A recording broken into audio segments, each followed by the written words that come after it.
FIFA President Infantino defends giving peace prize to Trump. Xi, Putin hail stabilizing China-Russia alliance.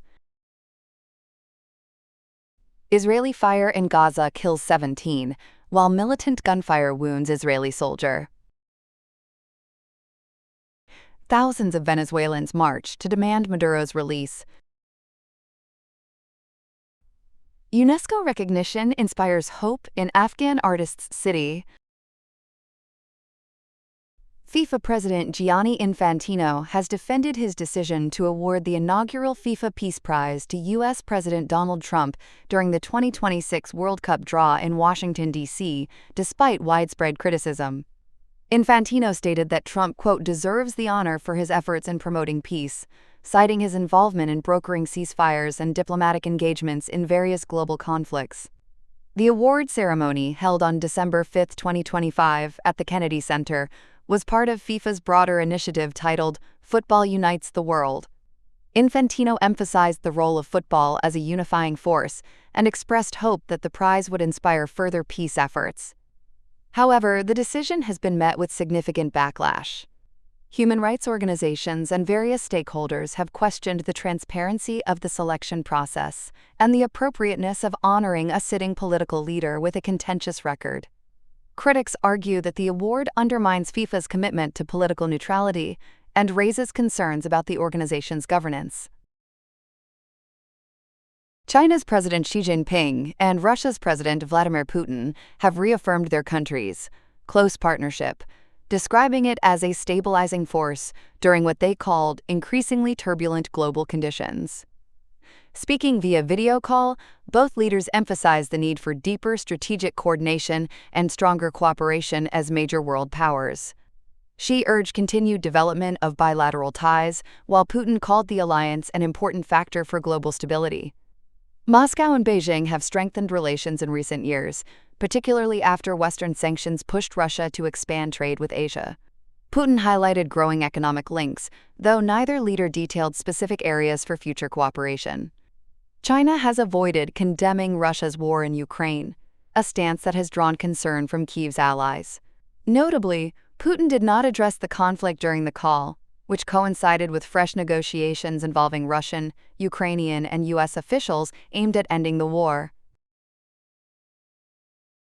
At least 17 Palestinians, most of them women and children, have been killed by Israeli fire in Gaza, according to hospital officials, in the latest violence despite an ongoing ceasefire. Israel said the incident followed militant gunfire that wounded one of its soldiers, maintaining that its actions were a response to attacks on its forces. Since the U.S.-backed truce began in October 2025, Gaza's health ministry reports that more than 530 Palestinians have been killed.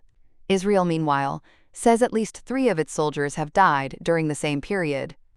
The continuing strikes have shaken confidence in the ceasefire, with many residents saying it does not feel as though the war has truly ended.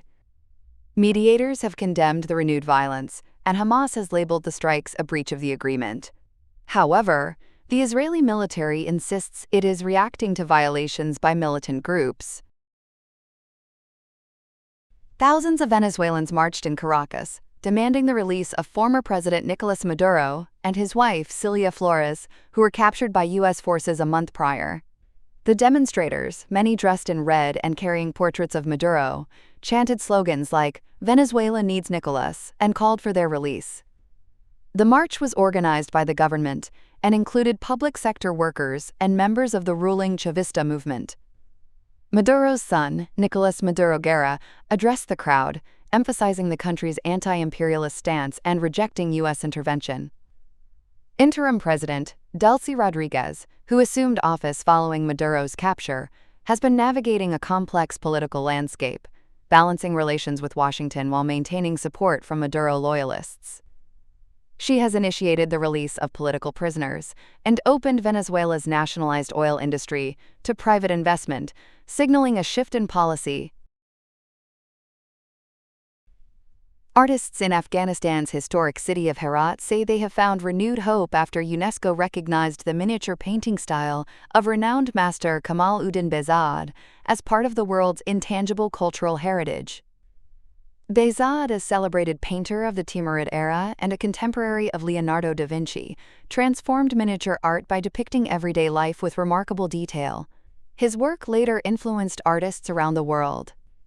For many local painters, the recognition is especially meaningful during a difficult period for Afghanistan's cultural community. Since the Taliban returned to power in 2021, strict rules, including bans on music and the depiction of living beings, have forced many artists to leave the country, while others now work privately with few opportunities to exhibit their art. Some residents say the growing enforcement of restrictions on showing human faces directly challenges the traditions inspired by Behzad, whose works often portrayed people and daily life.